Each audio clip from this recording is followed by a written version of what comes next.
Naghahanap nga po pala ako ng ganitong klaseng 5 peso commemorative coin na bagong bayani na naka-blister pack po. Yun lamang pong naka-blister pack. Kapag po yan ay hindi po naka-blister pack, yan po ay common coin lamang. Dapat po yung bagong labas pa na hindi pa po nagse-circulate sa ating sirkulasyon. Yung mga brilliant uncirculated condition na naka-blister pack ay pwede ko nga pong bilihin sa halagang 500 hanggang 1,000 pesos. Basta po yung naka-blister pack. Yung ganito pong klase na wala na pong lalagyan, yung hindi na po siya nakalagay sa kahon na blister pack, yan po ay hindi ko na binibili mga ka-altcoin buyer.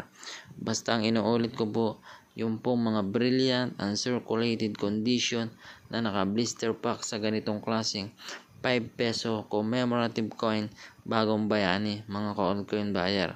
Kung meron po kayo ng mga ganong klaseng 5 peso commemorative coin na naka-blister pack, ay mag-message lamang po kayo sa ating FB page altcoin buyer at bibiling ko po sa inyo sa halagang 500 hanggang 1,000 pesos ang bawat isa mga ka-altcoin buyer.